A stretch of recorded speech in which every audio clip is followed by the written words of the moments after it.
England, 1802. The January wind howled through the ancient stone corridors of St. George's Chapel, Windsor, as Caroline Fletcher stood before the altar. At 20 years of age, she was no longer considered young by society's standards, yet she felt like a child playing dress-up in her ivory silk wedding gown, the fabric far finer than anything she had worn in years. "Speak now, or forever hold your peace," the vicar intoned, his voice echoing in the cavernous space. Caroline dared a glance at her soon-to-be husband. Hugh Aldridge, the Duke of Silverton, stood tall and rigid beside her, his jawline tense beneath perfectly groomed sideburns. At 32, he cut an imposing figure in his formal attire, broad-shouldered, with dark hair that held a slight curl despite his attempts to tame it. His eyes, a startling shade of blue-grey, remained fixed ahead, never once meeting hers throughout the ceremony. The silence that followed the vicar's words was deafening. No one would dare object to the union between a duke and the daughter of a disgraced viscount. Caroline's father, Lord Fletcher, stood in the front pew, relief etched into every line of his aging face. This marriage would save them from complete ruin, would pay the gambling debts that threatened to send him to debtor's prison. When it came time to speak her vows, Caroline's voice trembled only slightly. "I, Caroline Elizabeth Fletcher, take thee, Hugh William Aldridge." The Duke's responses were clipped and cold. Not once did his expression soften, not even as he slipped the gold band onto her finger. His touch was impersonal, as if he were conducting a business transaction rather than pledging his life to hers. The wedding breakfast that followed at Silverton House in Mayfair was an elegant but sombre affair. Caroline sat beside her new husband at the head table, barely touching the lavish spread before her. Around them, London's elite raised crystal glasses in toast after toast, celebrating a union that both parties had entered with reservation. "You look pale, Your Grace," remarked Lady Harrington, an elderly dowager with sharp eyes. "Marriage agrees with you already, I see." Caroline attempted a smile. "The excitement of the day, I imagine." The old woman replied, clearly unconvinced. She leaned closer. "A word of advice, my dear. Dukes require handling with both firmness and grace, remember that." Before Caroline could respond, Hugh rose from his seat. "If you'll excuse us, Lady Harrington, I must speak with my wife privately." He offered Caroline his arm, the first gesture of courtesy he had shown all day. She took it hesitantly, allowing him to guide her from the grand dining room into a smaller study, lined with leather-bound books and hunting trophies. Once the door closed behind them, he released her immediately, moving to stand by the window that overlooked the gardens, now dormant in winter's grip. "I trust the arrangements are satisfactory?" he asked, his back to her. "Yes, Your Grace. Everything is lovely." He turned then, regarding her with those cold eyes. "Please, we are married now. You must call me Hugh." "Hugh," she repeated softly. A silence stretched between them, filled with unspoken questions. Finally he sighed, a sound of resignation rather than contentment. "I understand this is not the match you dreamed of," he said, "but I assure you, I will provide for you generously. You shall want for nothing material." Caroline summoned her courage. "May I ask, sir, Hugh, why you chose me? Surely there were more advantageous matches to be made." Something flickered across his face. Pain, perhaps, or anger, gone so quickly she might have imagined it. "My reasons are my own," he replied tersely. "But know this, I require a wife who understands discretion and duty. Your father spoke highly of your practical nature and your ability to manage a household despite reduced circumstances." She flinched at the reference to her family's fall from grace. Once the Fletchers had been respected, even admired. Then came her father's gambling, her mother's death from consumption, and the gradual selling off of family heirlooms to maintain appearances. "I shall endeavour to meet your expectations," she said quietly. Hugh nodded, seemingly satisfied with her response. "Good. We shall depart for Silverton Abbey tomorrow. It's my primary estate in Derbyshire. The London season holds little appeal for me." With that he moved toward the door, pausing with his hand on the latch. "Oh, and Caroline?" "Yes?" "I should inform you that ours will be a marriage in name only. I have no interest in complicating matters with heirs at present. You will have your own suite of rooms." Before she could respond, he was gone, leaving her alone among the mounted stag heads and portrait of stern-faced Aldridge ancestors who seemed to judge her from their gilded frames. Caroline sank into a nearby chair, her wedding gown pooling around her. This was to be her life now, a duchess in title only, married to a man who could barely stand to look at her. Yet it was still preferable to watching her father dragged off to prison, or worse, forced to sell his last remaining property, the modest country house in Kent where she had grown up. She straightened her shoulders. She would make the best of this arrangement. Perhaps in time they might develop some form of companionship, if not affection. How wrong she would prove to be. The journey to Derbyshire the following day was conducted in near-complete silence. They travelled in the Duke's luxurious private carriage, its Aldridge crest emblazoned on the doors, 4 matched greys pulling them northward at a steady pace. Caroline had attempted conversation several times, only to receive monosyllabic responses or distracted nods. By mid-afternoon, rain began to fall, pattering against the carriage roof and windows. Caroline watched the landscape change from the neat hedgerows of the south to the wilder, more rugged terrain of the Midlands. Hugh buried himself in papers from a leather portfolio, occasionally making notes with a silver pencil. As dusk approached, Caroline noticed they were turning onto a side road, away from the main route to Derbyshire. "Are we making a stop for the night?" she ventured to ask. Hugh glanced up, seeming almost surprised to find her still there. "No. There has been a change of plans."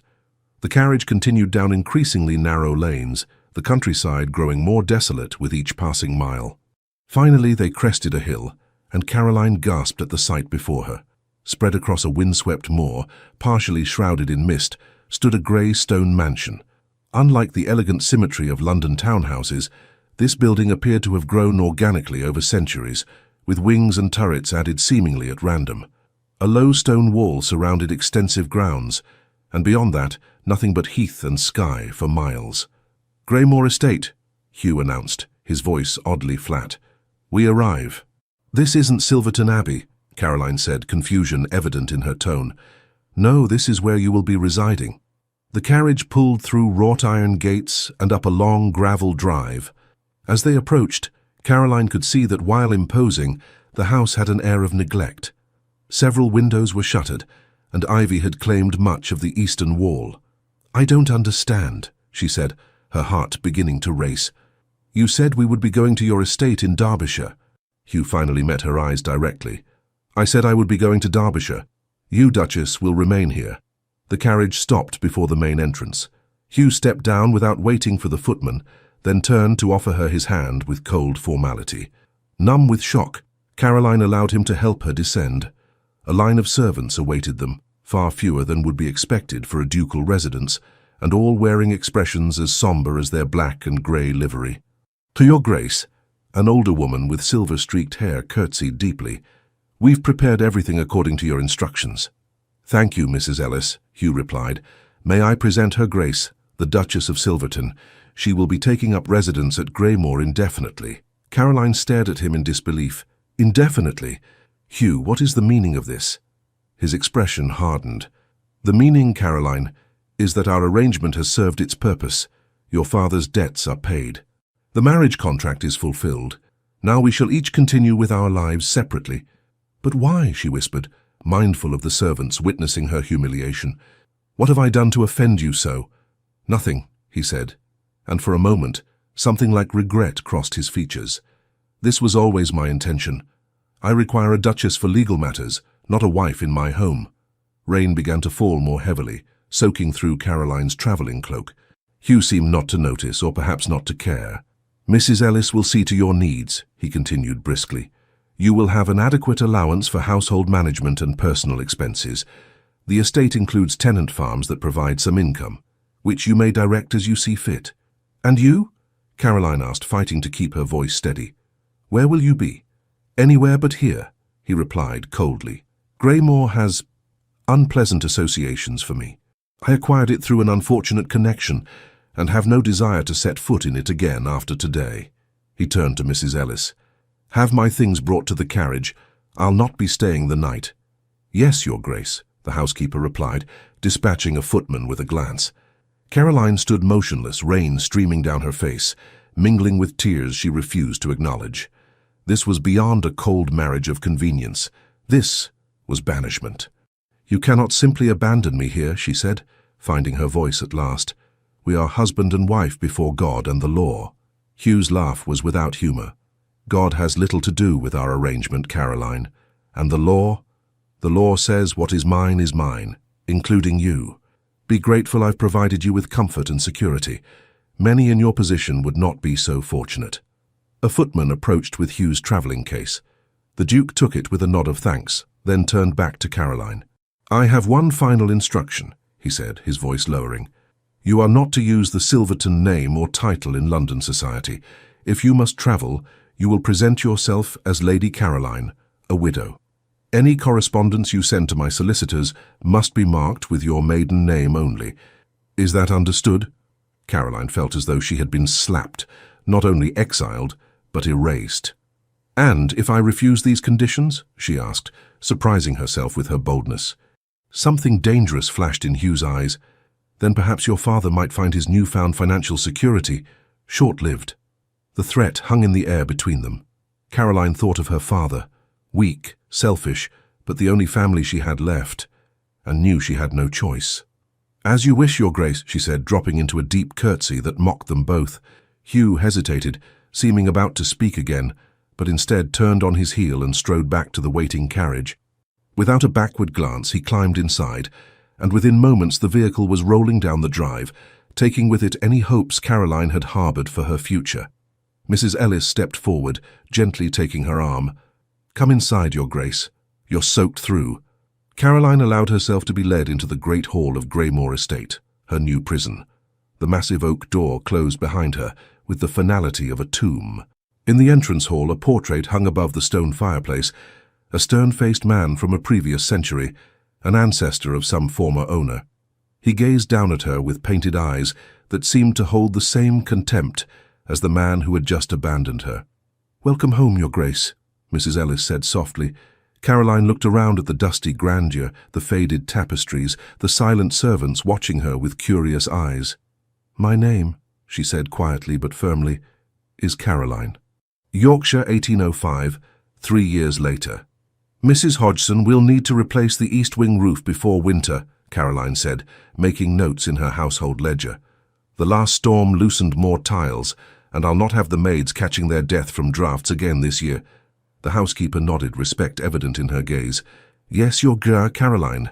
I'll have Mr. Farley send for the roofers from Whitby." They sat in what Caroline now called the morning room, once a dreary parlour that she had transformed with pale yellow wallpaper and white muslin curtains that billowed in the summer breeze. Outside, the Yorkshire moors stretched to the horizon, purple with heather in the August sunshine. In 3 years, Greymoor had changed almost as much as its mistress. When Caroline had arrived, the estate had been half abandoned, its farms neglected, its interiors gloomy with decades of dust and disuse. Now, while still far from grand, it had become a well-ordered, pleasant home. Mrs. Ellis had retired 6 months after Caroline's arrival, her rheumatism too painful to allow her to continue. In her place, Mrs. Hodgson, a local farmer's widow, had taken over as housekeeper, bringing practical knowledge of the area and its people that proved invaluable. "The harvest looks promising this year," Mrs. Hodgson continued. "Mr. Cooper says the wheat field should yield 1/3 more than last season." Caroline smiled. "Excellent. Please tell him I'd like to review the accounts next week." She closed her ledger, rising from her desk. "I think I'll ride out to check on the new fencing at the north pasture. Would you have Simmons prepare Athena?" "Of course. Shall I send William to accompany you?" "No need. I know these moors better than anyone now, I should think."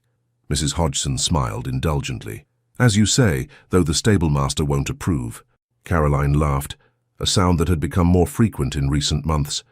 "Mr. Simmons disapproves of most things I do with horses. He still believes ladies should only ride side-saddle on docile mares." "And yet he keeps training those spirited beasts for you," Mrs. Hodgson observed with a knowing look. "He enjoys the challenge, though he'd never admit it." Half an hour later, Caroline was galloping across the moor, the wind in her hair, her riding habit, a practical garment of forest green wool rather than the fashionable fripperies of London, flapping behind her. Athena, a sleek bay mare with a white star on her forehead, seemed as eager for the exercise as her mistress. As they crested a hill overlooking the estate, Caroline reined in, allowing herself a moment to survey what had become her domain. Greymore sprawled below, its grey stone walls softened by climbing roses she had planted in her first spring. Beyond the main house, tenant cottages dotted the landscape, their chimneys sending up thin spirals of smoke. Fields of golden wheat and barley stretched toward the east, while sheep grazed on the higher ground to the north. It wasn't the life she had imagined, but it was hers. The isolation that had once felt like punishment had become a strange sort of freedom. Here, far from London society and its judgments, she answered to no one. She made decisions, solved problems, earned the respect of those who worked the land. The quarterly allowance from the Duke's solicitors arrived like clockwork, accompanied by terse notes acknowledging receipt of her reports on the estate's management. The sums were generous enough to maintain Greymoor comfortably, with enough left over for modest improvements. Caroline had learned to budget carefully, to plan for lean years, to invest in the estate's future. She had received exactly 3 personal communications from Hugh in 3 years. The first, 6 months after her exile, had been a formal notification of her father's death from apoplexy. The second, a year later, was a curt note informing her that he had arranged for her childhood home in Kent to be sold, with the proceeds added to her allowance. The third, received just last month, had been the strangest. A single line asking if she required anything for her comfort at Greymore. She had not replied. Turning Athena toward the north pasture, Caroline pondered that last message. Why, after years of silence, would he suddenly express concern for her comfort? Perhaps his conscience troubled him, though she doubted he possessed such a thing. The new fencing was progressing well, she noted upon reaching the pasture. The sturdy oak posts would keep the sheep safely contained even in the worst winter storms. Satisfied, she was about to return to the house when she noticed a rider in the distance, approaching from the direction of the village. It was Dr. Bennet, Greymoor's nearest neighbour and the local physician. Caroline waved, guiding Athena toward him. "Good day, Dr. Bennet," she called as they drew closer. "What brings you out this way?" Edward Bennet was a man of about 40, with kind eyes and a beard just beginning to show threads of silver. He had been one of the few neighbours to call upon Caroline after her arrival, offering friendship without prying into her unusual circumstances. "Lady Caroline," he greeted her with a warm smile. "I was hoping to find you. I've just returned from London with news and thought you might appreciate a visitor." They fell into step, their horses walking side by side toward Greymoor. "London? How fared the metropolis? I scarce remember it these days." "Crowded, noisy, and altogether too warm for summer," he replied good-naturedly. "I was attending a medical conference at St. Bartholomew's." Caroline nodded. Dr. Bennet was unusually progressive in his practice, always seeking new knowledge and treatments. "And what news do you bring? Has peace with France been declared at last?" "Alas, no. Bonaparte continues his conquests, but I did hear something that might interest you more personally." He hesitated. "It concerns the Duke of Silverton." Caroline's hands tightened on the reins, causing Athena to toss her head in protest. "Oh? Has His Grace taken a new bride, perhaps? I'm surprised it took him this long." Dr. Bennet gave her a shrewd look. "No, nothing of that sort. There was talk that he's been ill, quite seriously from what I gathered." "Ill?" Despite everything, Caroline felt a twinge of something. Concern. Curiosity. What ails him? The specifics were vague, as such matters often are among the nobility. Something about a fever contracted during his travels. He was in India, I believe. Caroline frowned. She had not known Hugh had gone abroad. "Is he expected to recover?" That was unclear. "Lord Hartley, you remember him, the gentleman with the gout who visited his sister near here last summer. He mentioned seeing the Duke at his club looking like death warmed over, to quote him directly." They had reached the stable yard. Caroline dismounted, passing Athena's reins to a waiting groom. "Well," she said, striving for nonchalance, "I suppose even dukes are mortal." Dr. Bennet's expression was sympathetic as he too dismounted. "Indeed. Though I thought you should know, given your connection." "Thank you for your consideration," Caroline replied, her tone more formal than she intended. "Will you stay for tea? Mrs. Hodgson has made seed cake." The doctor accepted readily, and they spent a pleasant hour discussing village news and his observations from London. Yet Caroline found her thoughts repeatedly straying to Hugh. Ill, perhaps seriously so. The man who had abandoned her without a backward glance, who had threatened her father, who had condemned her to exile. She should feel nothing but satisfaction at his suffering. So why did an unfamiliar disquiet settle in her chest? After Dr. Bennet departed, Caroline retreated to her private sitting room, once a gloomy chamber with heavy velvet draperies that she had transformed into a cozy retreat with bookshelves and comfortable furniture. The pianoforte in the corner, ordered from York 2 years ago, had been her one true indulgence. Music had always soothed her, and in the long, quiet evenings at Greymoor, it had become her faithful companion. She sat at the instrument now, running her fingers over the keys without playing. Hugh ill in London, perhaps even dying. What would become of her if he died? Would his heir, some distant cousin, she presumed, honour the arrangements that kept Greymoor functioning? Or would she find herself truly homeless, without even this remote refuge? The practical questions were easier to contemplate than the emotional tangle beneath them. In 3 years she had built a life from the ruins of his rejection. She had found purpose, respect, even contentment. Yet she remained legally bound to a man who despised her, her future subject to his whim. With sudden resolve, Caroline moved to her writing desk and pulled out a sheet of paper. For the first time since her banishment, she would write to Hugh directly, not to his solicitors. She would inquire about his health, remind him of her existence, perhaps even request some clarification of her position should the worst occur. She penned a draft, then another, each attempt sounding either too cold or too concerned. Finally, she settled on a brief note. Your Grace, word has reached Yorkshire of your illness. While our circumstances are unusual, I feel it proper to inquire after your health and to express my hopes for your recovery. Should you wish to address any matters regarding the future administration of Greymore estate, I remain at your disposal. Your obedient servant, Caroline Aldridge, Duchess of Silverton. She deliberately used the title he had forbidden her, a small act of defiance. Let him be reminded that whatever his feelings, they remained legally bound. The letter was dispatched the following morning. Caroline told herself she expected no reply, yet found herself watching for the post with unprecedented interest in the days that followed. A fortnight passed with no response.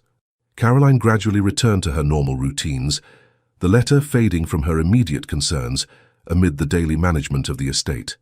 The harvest began, consuming everyone's attention as wagons of wheat and barley rolled in from the fields. It was during this busy period, as September drew to a close, that the weather turned. What began as a light rainfall in the afternoon had, by evening, become a howling gale. Wind lashed at the windows of Greymore, driving rain against the glass in sheets. Caroline sat by the fire in her sitting room, attempting to focus on a novel while the storm raged outside. A sudden commotion in the entrance hall drew her attention. She heard voices, the heavy oak door opening and closing, footsteps on the stone floor. Curious, she set aside her book and moved to the corridor, where she found Mrs. Hodgson directing 2 footmen who were struggling with a large trunk. "What's happening?" Caroline asked, raising her voice above the sound of the wind. Mrs. Hodgson turned, her expression a mixture of alarm and excitement. "A visitor, your Caroline, arrived just now in the worst of the storm." "A visitor? In this weather? Who would—" Before she could complete the question, the entrance hall door opened again, admitting a gust of wind, rain, and a tall figure in a dripping greatcoat. The hood fell back, revealing a face Caroline had not seen in 3 years but would have known anywhere. Hugh Aldridge, Duke of Silverton, stood in her hall, looking like a man who had ridden through hell itself to reach her door. "Hello, Caroline," he said, his voice hoarse with exhaustion. "I believe we have much to discuss." Caroline froze, certain she must be dreaming. Hugh stood before her, rain dripping from his greatcoat onto the stone floor, his face haggard and drawn in ways that went beyond mere travel fatigue. His once immaculate appearance was dishevelled, his hair longer than fashion dictated, his cheeks hollow beneath several days' growth of beard. "Your Grace," she finally managed, falling back on formality as a shield. "This is unexpected." A ghost of a smile crossed his lips. "Indeed. May I—" He swayed slightly, catching himself against the door frame. Caroline's instincts overrode her shock. "Mrs. Hodgson, Have a fire lit in the blue bedchamber immediately, and send to the kitchen for hot soup and tea. She turned to the footman. Simmons, help His Grace upstairs. That won't be necessary, Hugh protested, straightening with visible effort. I'm perfectly capable. Whatever he meant to say was lost as his knees buckled. The footman lunged forward, catching him before he could fall. Stubborn as ever, Caroline muttered, moving quickly to his other side. Upstairs now. Between them, they managed to guide Hugh up the grand staircase to the east wing, where the blue bedchamber, the finest guest room at Greymore, awaited. By the time they reached it, servants had already lit a roaring fire and turned down the bedcovers. Leave us, Caroline instructed, once Hugh was seated in a chair by the fire. Bring hot water and towels, then the food when it's ready. When they were alone, she studied him more carefully. His skin had a sallow undertone that spoke of recent illness, and fine lines had appeared around his eyes that hadn't been there 3 years ago. Yet those eyes remained the same startling blue-grey, now watching her with an intensity that made her uncomfortable. "So you should remove that wet coat before you catch your death," she said briskly, falling into the practical role that had become second nature. Hugh complied without argument, a worrying sign in itself. As he struggled with the heavy wool, Caroline moved to help him, then stopped herself, uncertain of the boundaries between them. "Thank you," he said quietly as he finally shed the garment. Beneath it, his clothes were relatively dry, though crumpled from travel. "Your hospitality is more than I deserve." Caroline busied herself hanging the coat near the fire. "Why are you here, Hugh?" He didn't answer immediately, staring into the flames. "I received your letter. That was weeks ago, and it hardly explains why you've appeared on my doorstep in the middle of a storm, half dead from exhaustion. I wasn't in London when it arrived. I was at Silverton Abbey recovering." He looked up at her. "The rumours of my illness were not exaggerated. Malaria, contracted in Bengal. The doctors weren't certain I would survive." Despite everything, Caroline felt a pang of sympathy. "Yet here you are." "Yes, here I am." His gaze travelled around the room, noting the changes she had made. The lighter wallpaper, the vase of late roses on the dressing table, the books stacked neatly beside the bed. "You've transformed Greymoor." "I've had 3 years to do so," she replied, unable to keep the edge from her voice. A knock at the door announced the arrival of hot water and towels. Caroline directed the maid to leave them on the washstand, then excused herself while Hugh refreshed himself. She used the moment's reprieve to gather her thoughts in the corridor outside. Hugh, here, after all this time. The reality of it was still sinking in. What could possibly have driven him to make such a journey, especially in his weakened state? When she returned, he had washed the travel grime from his face and hands and looked marginally more like the aristocrat she remembered. He stood by the window, watching the storm lash the moors. "A bleak prospect," he commented. "I never understood why my uncle was so attached to this place."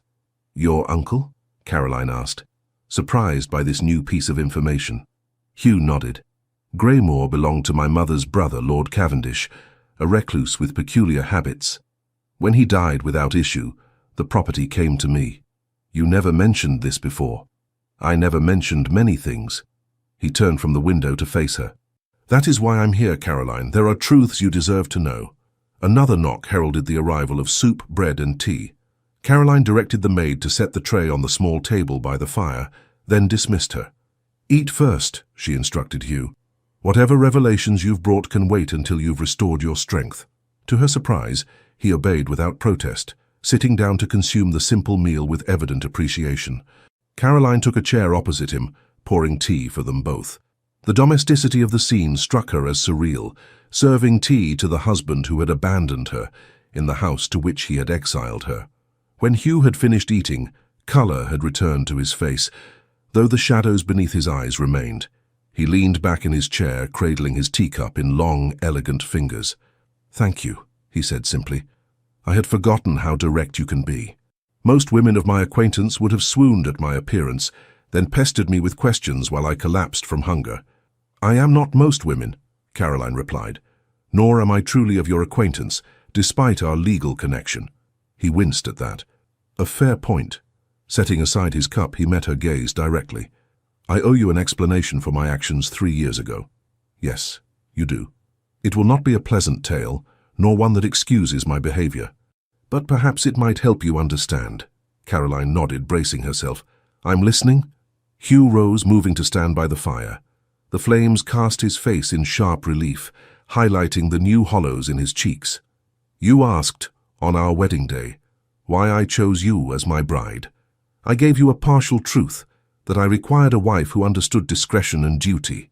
What I didn't tell you was why I needed such qualities. He paused, seeming to gather his thoughts. Have you heard of Lady Eleanor Brampton? The name was vaguely familiar to Caroline. I believe so, the daughter of the Marquess of Wexford. There was some scandal. Yes, 7 years ago she was the most celebrated debutante of the season. Beautiful, accomplished, from an impeccable family. His voice took on a bitter edge. I was 25, newly invested with the dukedom after my father's death. Eleanor and we formed an attachment. Caroline listened silently, beginning to see where this tale might lead. We became engaged. The wedding was to be the social event of the year. Hugh's hands clenched at his sides. A week before the ceremony, I discovered she had been carrying on a clandestine affair with my closest friend, Richard Harlow, Viscount Pemberley. Oh, Caroline breathed. How dreadful for you.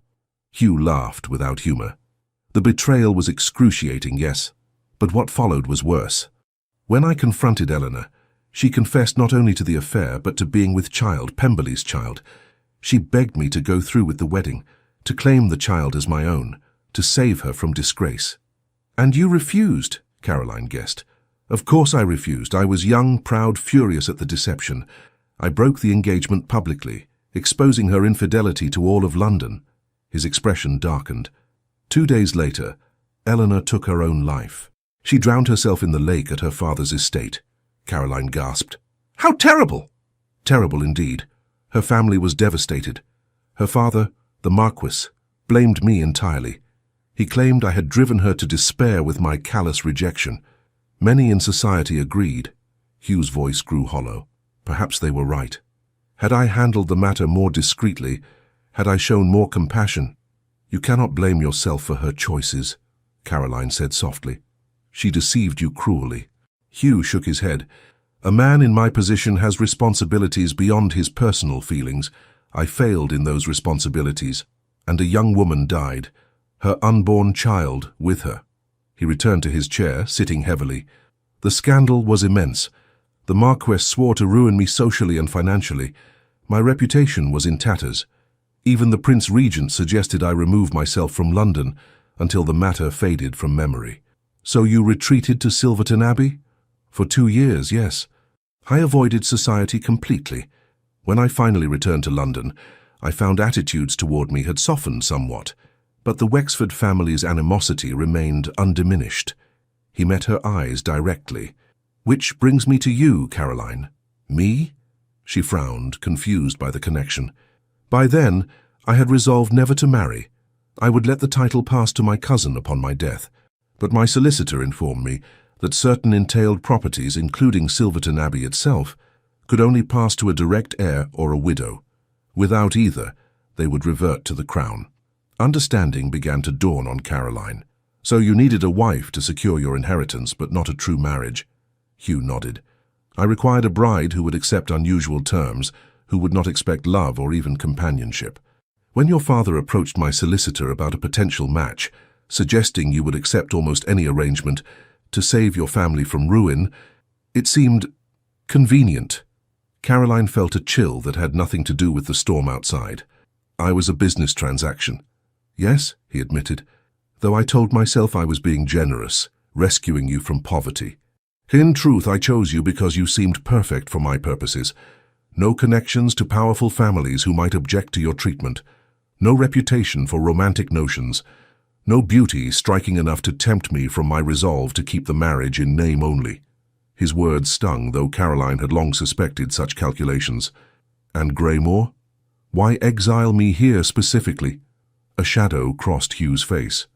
Greymore was where Eleanor and I were to spend our honeymoon. After her death, I couldn't bear to visit it, yet could not bring myself to sell it either. When I needed somewhere to place you, it seemed fitting. A house of disappointed hopes for a marriage that would never be real.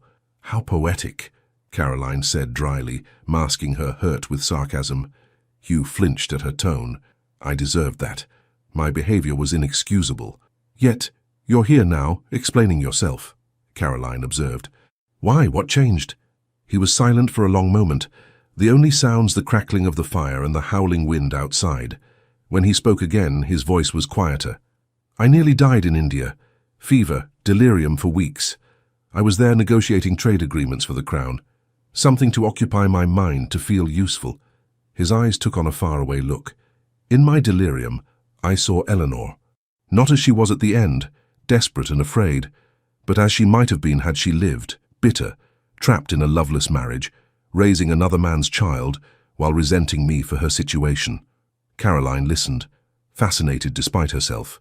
And then, Hugh continued, I saw you, not as you were when I left you here, shocked and betrayed, but as I imagined you must be now, lonely, abandoned, perhaps hating me, and rightfully so. He met her eyes directly. It made me realize that in trying to protect myself from another Eleanor, I had created a similar situation, trapping a woman in circumstances not of her choosing, causing pain to save my pride. The situations are hardly comparable, Caroline pointed out. I did not deceive you. I upheld my end of our arrangement, however unpleasant. Precisely, Hugh said, leaning forward earnestly. You deserved better than what I gave you. When I began to recover, I resolved to right this wrong. Your letter arrived just as I was considering how to approach you. And what exactly do you propose to do now? Caroline asked, struggling to keep her voice level. You cannot undo 3 years of exile with a single conversation. Hugh ran a hand through his hair, a gesture of uncertainty she had never seen from him before. I know that. I came to offer you choices, Caroline. Real choices. Not the illusion of choice I gave you before. What sort of choices? She asked warily. First, if you wish to continue as you are, managing Greymore independently, I will formalize the arrangement legally. The estate will be yours entirely, not held in trust or subject to my whim. You would have complete autonomy, financially and otherwise. Caroline's eyebrows rose in surprise. That's generous. It's the least I can do, Hugh replied. Second, if you prefer to leave Yorkshire altogether, I will establish you in London or anywhere else you choose, with a house and income befitting your rank. You could rejoin society as the Duchess of Silverton, with all the privileges and respect that entails. And you would acknowledge me publicly? Caroline asked skeptically. Yes, though we might still live separately, there would be no more secrecy, no more pretending you don't exist. Caroline considered this. After 3 years of rural isolation, the thought of London's bustling streets and social whirl was both tempting and intimidating. And the third choice? Hugh hesitated, his gaze dropping to his hands.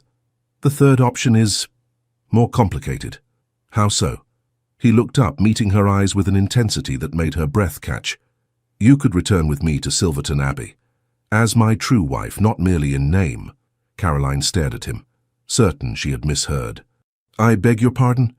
My illness changed me, Caroline. Facing death has a way of clarifying what matters.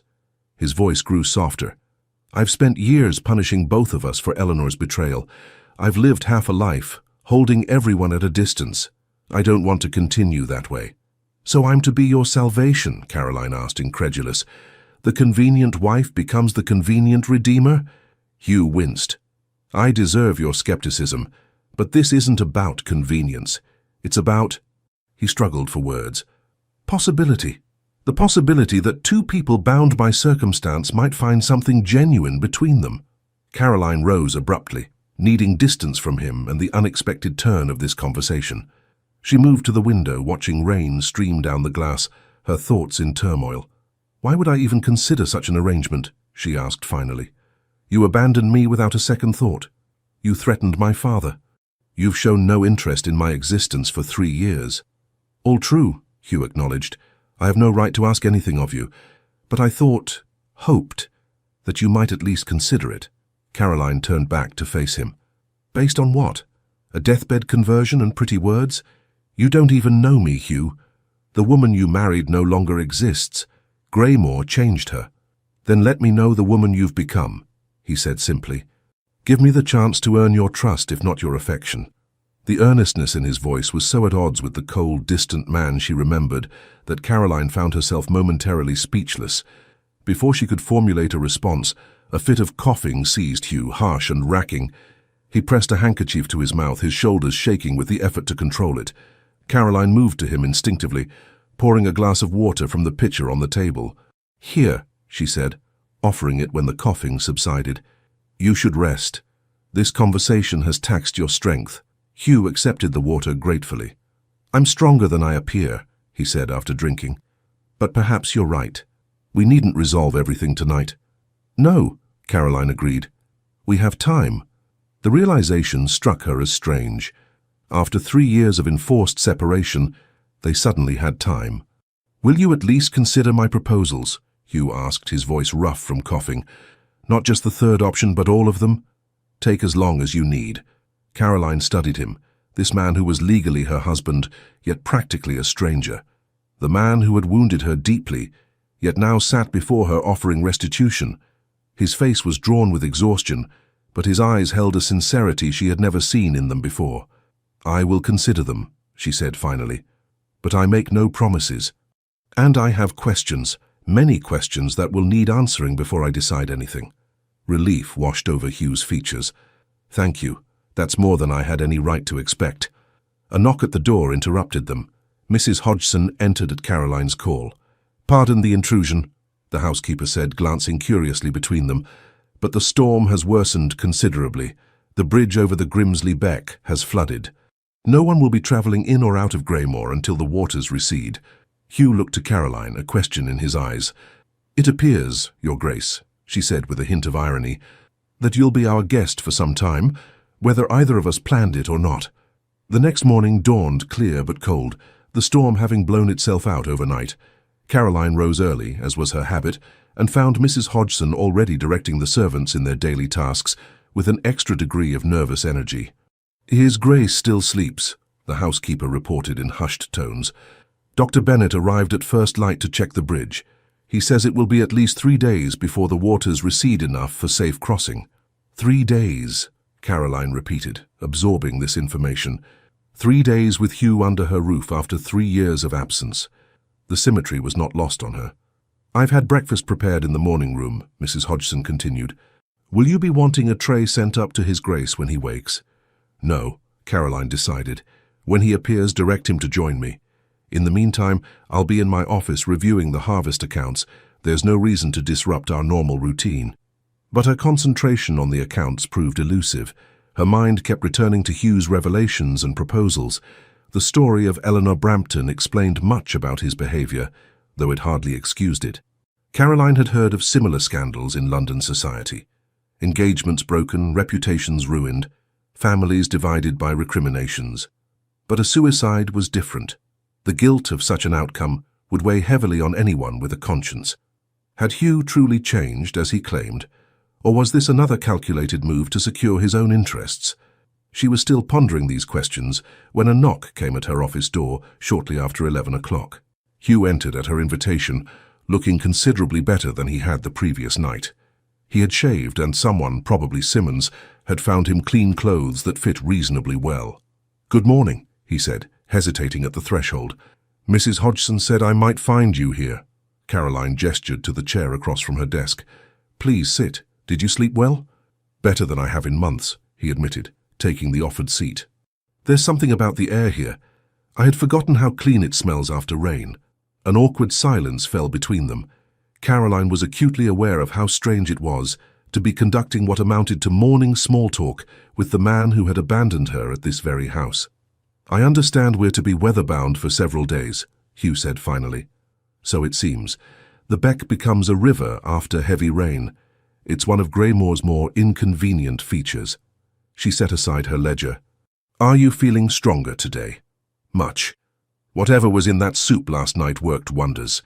He glanced around her office, taking in the neat shelves of account books, the map of the estate pinned to one wall, the vase of late roses on the windowsill.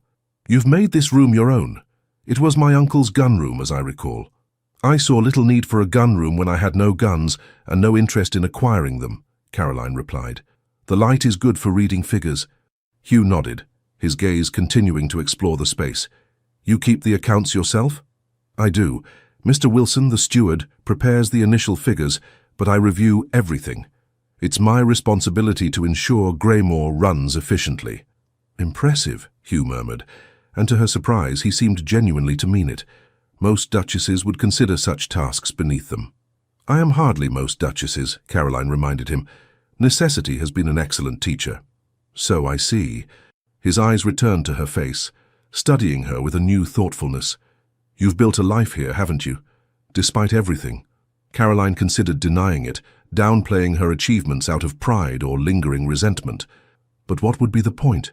"Yes," she acknowledged. "It wasn't what I would have chosen, but I've made it mine." Hugh's expression softened with something that looked remarkably like admiration. "Tell me about it. This life you've built." The request caught her off guard. In all their brief interactions during their courtship and wedding, he had never shown interest in her thoughts or experiences. Yet now he seemed genuinely curious. Cautiously, Caroline began to describe her early days at Greymore, the intimidated girl trying to find her place in a strange house, the gradual assumption of responsibilities, the first tentative decisions about renovations and improvements. As she spoke, Hugh listened attentively, occasionally asking questions that showed he was truly engaging with her story. "The first winter was the hardest," she found herself confessing. "The isolation, the cold, the darkness. I thought I might go mad from loneliness." "I'm sorry," Hugh said quietly. "Truly, I never considered how difficult it would be for you." Caroline acknowledged his apology with a slight nod. "Spring helped. I began working in the gardens, meeting the tenant farmers, learning about the land. Each small success gave me confidence for the next challenge." Their conversation continued through a light luncheon served in the morning room, with Caroline gradually revealing more about Greymoor's transformation under her care, the renovated tenant cottages, the improved crop rotations, the new breeds of sheep introduced to the upper pastures. "And the house itself?" Hugh asked, gesturing to indicate the changes visible even in the room where they sat. "Room by room, as funds allowed," Caroline explained. "The roof came first, of course, then the windows. So many were broken or ill-fitting. The redecoration was a more recent indulgence." "It suits you," Hugh observed. "Light, practical, yet not without beauty."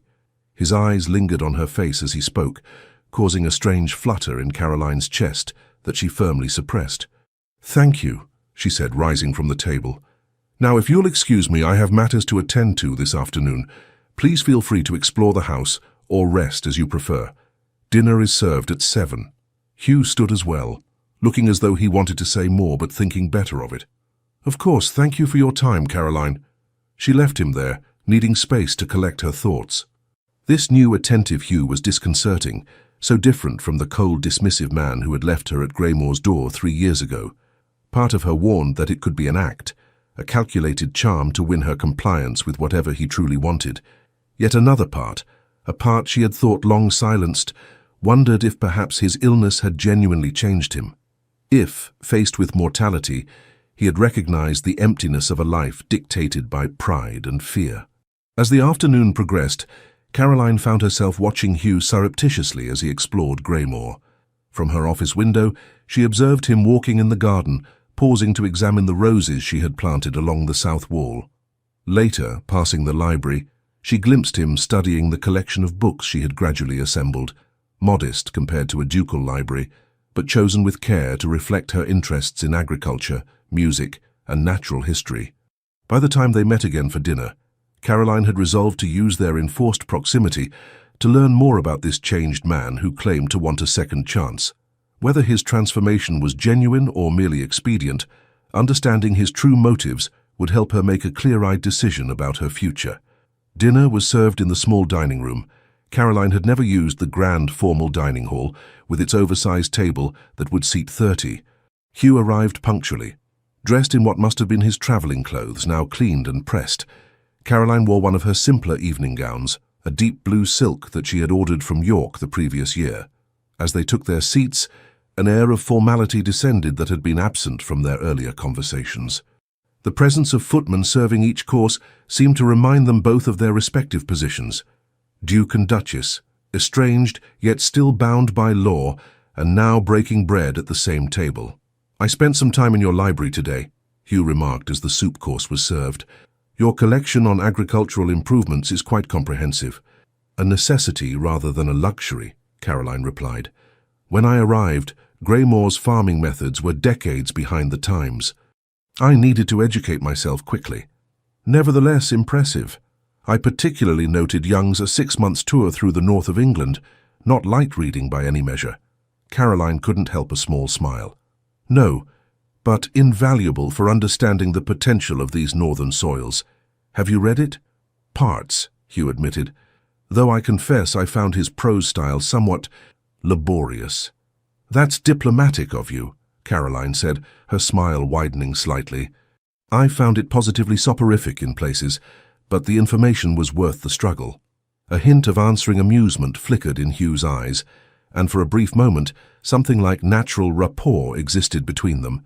It faded quickly, but its very possibility startled Caroline. As the meal progressed through its courses, their conversation ranged across various topics: the challenges of estate management, the political situation with France, the changing fashions in London that neither of them particularly followed. Hugh proved to be knowledgeable and thoughtful, with opinions that sometimes surprised Caroline with their progressive nature. "You believe women should have more legal rights to property?" she asked, genuinely curious, when the subject arose. "I do," he answered without hesitation. "The current laws are archaic and unjust. A woman's security shouldn't depend entirely on the goodwill of her male relatives." He paused, seeming to realize the irony of his statement given their own situation. "Though I've hardly been an exemplar of such beliefs in practice." "No," Caroline agreed, studying him over the rim of her wineglass. "Your actions and your principles seem somewhat at odds." Hugh met her gaze directly. "They have been. That is something I hope to rectify if given the chance." The moment hung between them, weighted with implication. Caroline broke it by signaling for dessert to be served. As they finished their meal with poached pears and sweet wine, Hugh broached a topic that had clearly been on his mind. "Tomorrow, if you're amenable, I would like to see more of what you've done with the estate, the farms, the improvements you mentioned." Caroline considered the request. It would mean spending hours in his company, showing him the world she had built in his absence. Yet it would also give her further opportunity to gauge his sincerity. "Very well," she agreed. "We can ride out after breakfast. The weather should be favorable, according to Mr. Simmons." "Thank you," Hugh said, and again that unexpected sincerity colored his tone. "I'm eager to understand the Greymoor you've created." When they parted for the evening, Caroline retired to her sitting room to sort through her conflicted feelings. The day had been surreal, conversing with Hugh as though they were merely acquaintances getting to know each other, rather than a husband and wife with a painful history between them. Yet wasn't that essentially the truth? They were strangers to each other in all the ways that mattered. Their brief courtship had been conducted through solicitors and chaperones, their wedding a cold business arrangement, their marriage a legal fiction.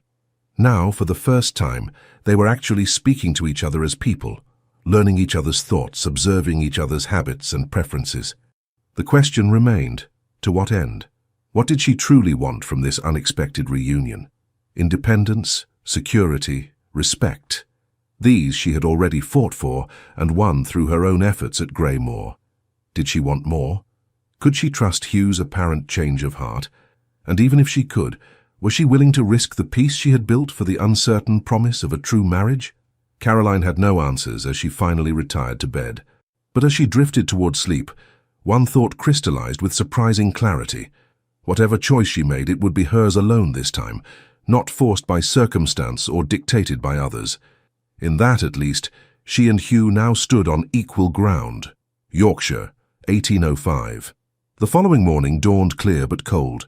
Hugh's carriage had been brought around to the front of Greymoor, his luggage loaded, the horses fresh and eager for the journey. Caroline stood on the front steps watching as Hugh gave final instructions to his coachman. They had shared breakfast amicably, but now that the moment of parting had arrived, an awkwardness had descended between them. Finally, Hugh approached her. "I want to thank you, Caroline, for your hospitality, your candor, and your willingness to consider a new beginning between us." "Safe journey," she replied simply. He hesitated, then reached into his coat and withdrew a small package wrapped in silk. "I brought this for you. It was my mother's. I thought you might like it." Caroline unwrapped the silk to reveal a small, exquisitely crafted silver music box engraved with roses and ivy leaves. "It plays a Mozart minuet," Hugh explained. "She kept it on her dressing table and wound it each night. It always reminded me of her, elegant but unpretentious."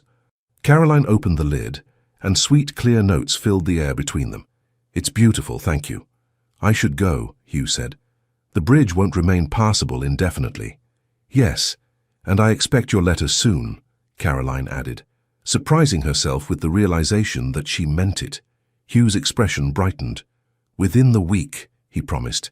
Then, with formal correctness, he bowed over her hand, his lips barely brushing her knuckles. As he straightened, their eyes met, and Caroline was startled by the mixture of hope and uncertainty she saw in his gaze. "Until we meet again, Caroline," Hugh said softly. "Until then," she replied. He turned and walked to his carriage. The footman closed the door, and within moments, the ducal equipage was rolling down the gravel drive toward the gates of Greymore. Caroline remained on the steps, the music box still playing in her hands, until the carriage disappeared from view. Yorkshire to Derbyshire, autumn 1805. True to his word, Hugh's first letter arrived at Greymore 5 days after his departure, delivered by special courier. The letter, written in a strong, decisive hand, surprised Caroline with its warmth. "My dear Caroline, I write to you from my study overlooking the eastern gardens, where autumn is painting the trees in shades that remind me of your riding habit. The journey from Greymore was uneventful, though I confess I found the silence of travelling alone somewhat oppressive after our conversations. You asked to know more of Silverton Abbey. It is an ancient place, parts dating to the 12th century, though most is Tudor. Unlike Greymoor's haphazard growth, Silverton was largely rebuilt during Elizabeth's reign, 4 wings around a central courtyard, with the original abbey church attached to the east wing. Since my return, I have begun reviewing the estate accounts with new eyes. Your influence, I must acknowledge. I was dismayed to discover how much I had overlooked through inattention. The tenant farms particularly show signs of the same backward practices you so effectively reformed at Greymore. I find myself wondering what you would make of it all, what improvements your practical mind would envision. I catch myself thinking, Caroline would know how to address this. Strange, is it not, how quickly one can become accustomed to valuing another's perspective. The truth is this: I am a flawed man who has lived selfishly, allowing past hurts to justify unkindness. I cannot undo what I did to you, but I can offer a different future if you wish to claim it. With sincere regard, Hugh. After careful consideration, Caroline composed a reply. Dear Hugh, your letter found me occupied with harvest accounts. The wheat crop exceeded expectations this year, while the barley suffered from the August rains. Such is the farmer's perpetual gamble with nature's caprice. Your description of Silverton Abbey intrigues me. A house with Tudor foundations suggests fascinating architectural details. Does it feature the long galleries so popular in that era? I have always admired their aesthetic purpose, combined with practical function during inclement weather. Your mention of neglected gardens catches my interest. The gardens at Greymore have been my personal project and source of great satisfaction. There is something deeply rewarding about coaxing beauty and order from neglect, whether in flower beds or account books. As for our correspondence, I find I welcome it. These exchanges allow us to become acquainted in ways our brief marriage did not permit. Whether this leads to reconciliation or merely to a better understanding, it seems a worthwhile endeavor. The music box sits on my bedside table. Its melody is indeed as elegant as you described. Until your next letter, Caroline thus began a correspondence that spanned the weeks leading to Caroline's visit to Silverton. Every third or fourth day brought a new letter from Hugh, each revealing more of his thoughts and growing self-awareness. Caroline responded in kind, gradually allowing more of herself to emerge in her words.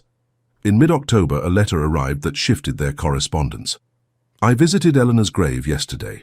It stands in the Brampton family plot, a simple stone with her name and dates, nothing of the vibrant, complicated woman she was.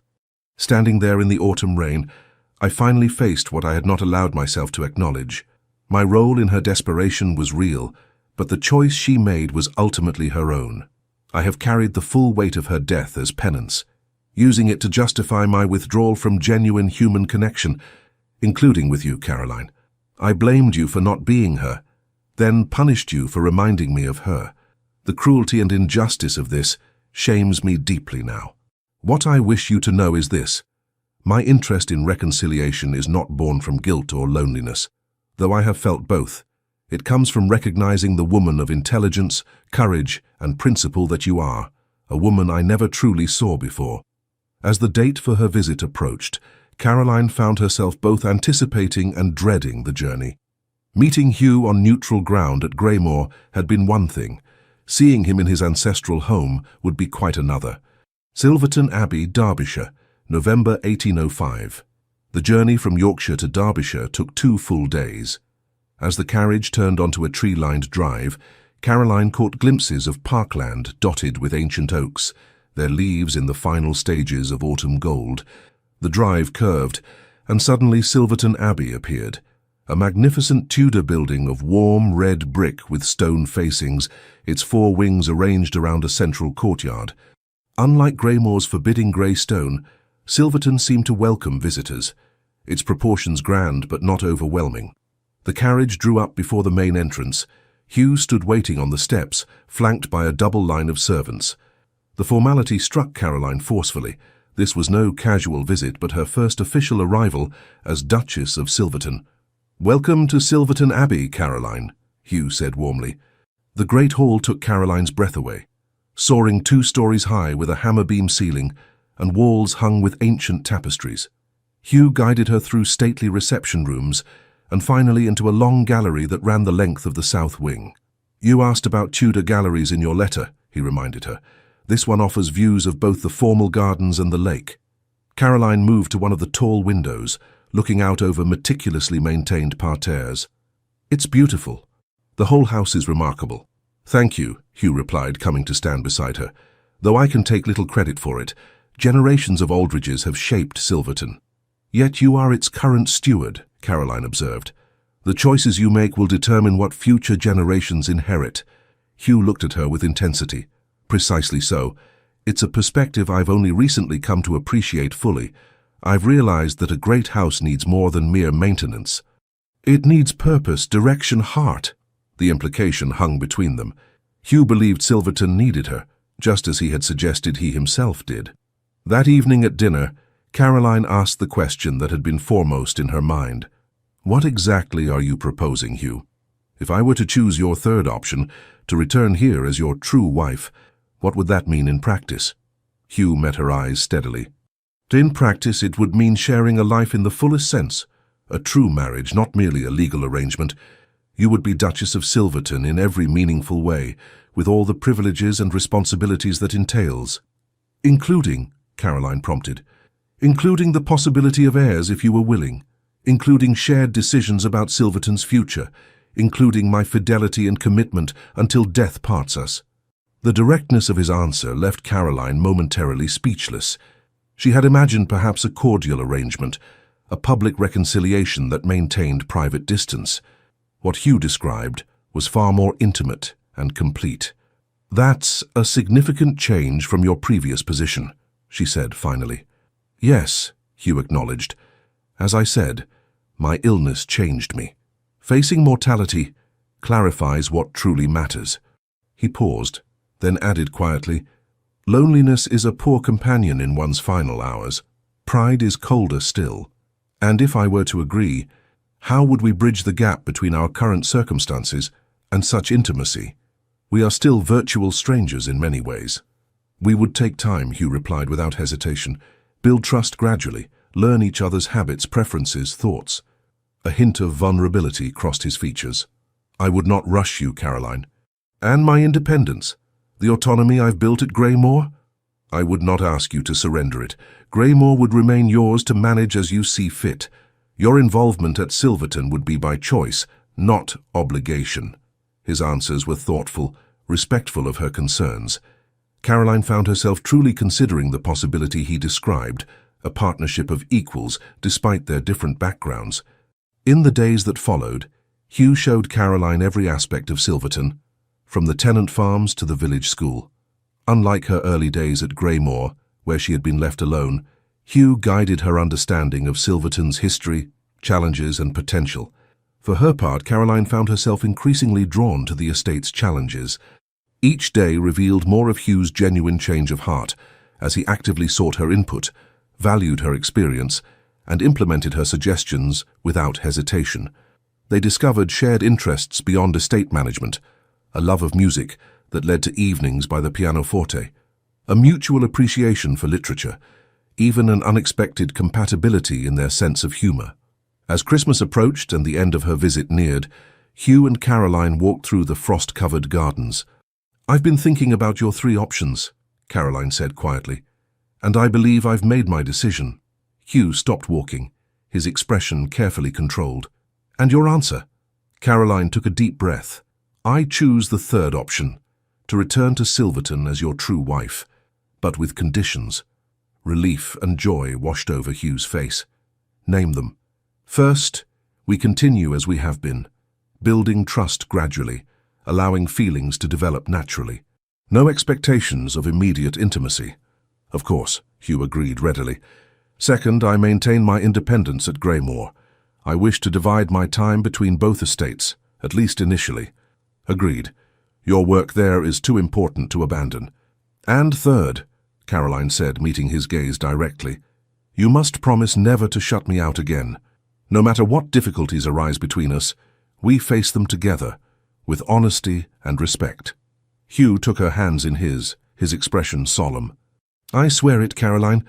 Never again will you face coldness or abandonment from me." He paused, then added softly, "I believe I'm falling in love with you, not as an idea or a convenience, but as the remarkable woman you are." Caroline felt a smile spreading across her face, warming her from within despite the December chill. "And I believe I may be falling in love with you too. Not the Duke of Silverton, but the man who crossed England to beg forgiveness and prove himself worthy of a second chance." Hugh's eyes shone with emotion. "May I kiss you, Caroline? I've wanted to since that day at Greymoor when you challenged everything I thought I knew about you." "About us?" "Yes," she whispered. He drew her gently into his arms, and their lips met in a kiss that held both tenderness and promise. When they parted, Caroline rested her head against his chest, hearing the steady beat of his heart beneath layers of wool and linen. "Welcome home, Duchess," Hugh murmured against her hair. Caroline smiled against his coat. "Home," she repeated, testing the word and finding it true. After 3 years of exile and months of uncertainty, she had found not just a house, but a heart to call home, and a future built not on duty or convenience, but on genuine love and respect.